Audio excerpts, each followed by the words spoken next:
پیشاب کی چھینٹیں جو ہیں اپنے آپ کو آدمی بچائے، ورنہ یہ کبیرہ گناہ ہے۔ اب باب میں تو یہ پیشاب کی چھینٹوں سے نہ بچنا کبیرہ گناہ ہے نا، کہ چھوٹا گناہ ہے؟ کبیرہ گناہ ہے۔ اب حدیث میں آ رہا ہے کہ آپ جب گزرے تو قبر سے کوئی آوازیں اٹھ رہی تھی کہ قبر والے جو ہیں ان کو عذاب کیا جا رہا تھا ان کی قبر میں، تو آپ نے فرمایا ما یعذبان فی کبیر، اور نہیں عذاب ہو رہا ہے ان کو کبیر۔ اب یہاں کبیر کا معنی پہلے کی نفی نہیں ہے، کیونکہ پیشاب جو ہے انسان کا سیرا گناہ ہے نا، نہ بچنا۔ تو یہ کیوں کہا؟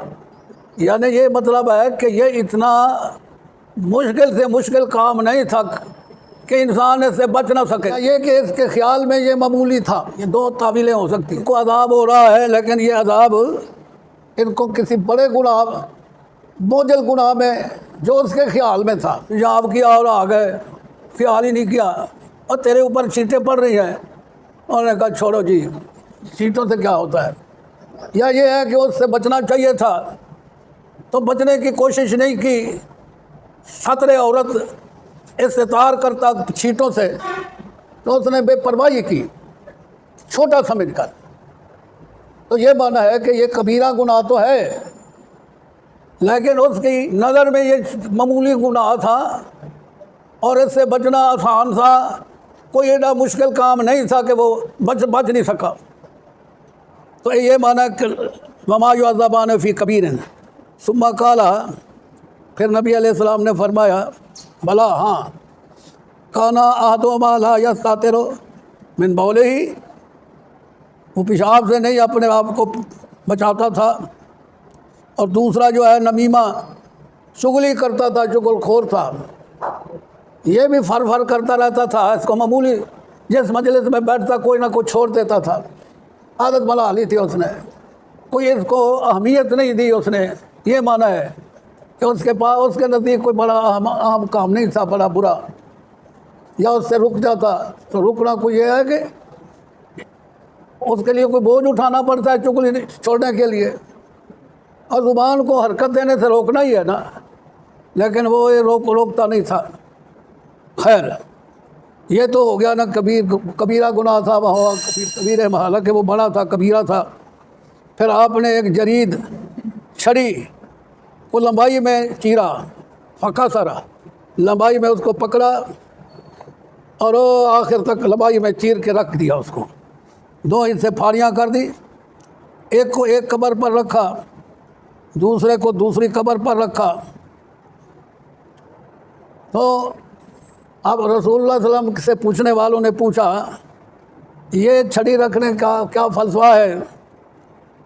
آپ نے فرمایا چھڑی کا کوئی فلسفہ اس کے عذاب میں تخفیف کا نہیں ہے، اگر تخفیف ہونی ہے تو میرے چھڑی رکھنے کے اس عمل سے ہونی ہے، کیونکہ جو برکت ہوتی ہے وہ میرے عمل سے، برتن میں ہاتھ رکھتا ہوں تو چشمے ابھرتے ہیں، تو وہ میرے ہاتھ کی وجہ سے ہے، نہ یہ کہ وہ لوٹا مٹی کا ہے یا چاندی کا ہے یا سونے کا ہے،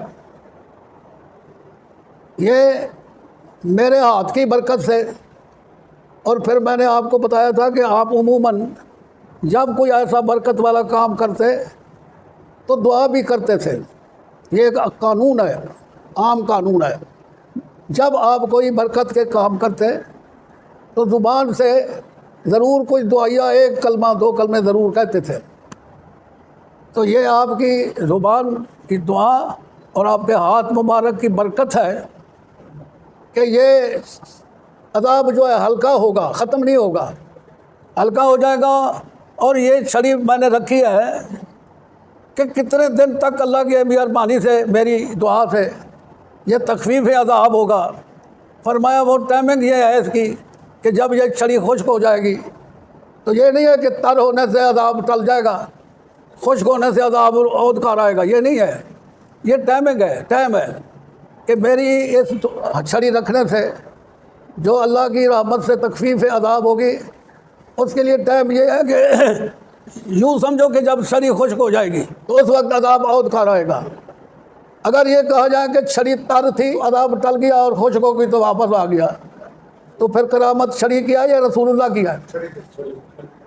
یہ جو لوگ چھڑی رکھتے ہیں، رسول اللہ کا ہاتھ تو اس میں آئے نہیں، یہ تو ہم رکھتے ہیں۔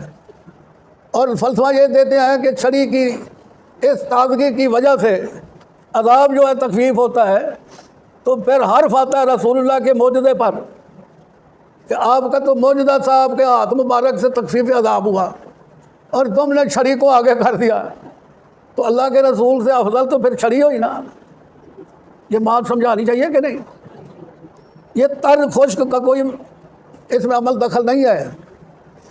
تر اور پھر آپ نے پھاڑی لمبائی میں اس کا ڈگلا نہیں کیا، یعنی آدھو آدھ نہیں کیا، کیونکہ اگر ایسا ڈگلا کرتے تو وہ جلدی نہ خشک ہوتا۔ اگر چیر کے لمبائی میں چیرا جائے تو یہ جلدی خشک ہونے کا ہوتا ہے۔ تو آپ نے فرمایا بس میری دعا اتنی کافی ہے کہ چلو چھڑی لمبائی میں ہی خشک ہونے تک یہ ڈائنامک دے دی جائے تو یہ بھی برکت ہی ہے۔ تو رسول اللہ صلی اللہ علیہ وسلم کے چھڑی کے رکھنے کا فلسفہ چھڑی نہیں تھی، کیا تھا؟ آپ کے ہاتھ مبارک کی برکت تھی۔ پھر آپ کے کوئی عادت مبارک کے مطابق دعائیہ کلمے نکلتے تھے، وہ ضرور پڑھے ہوں گے آپ نے۔ تو یہ چھڑی کا فلسفہ جو لوگوں نے بنا رکھا ہے، اس کا کوئی تک نہیں ہے۔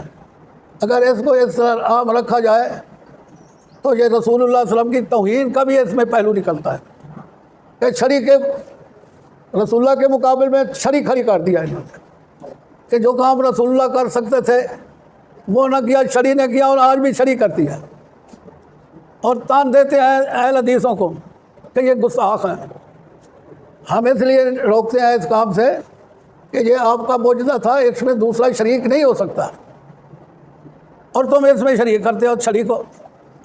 چلو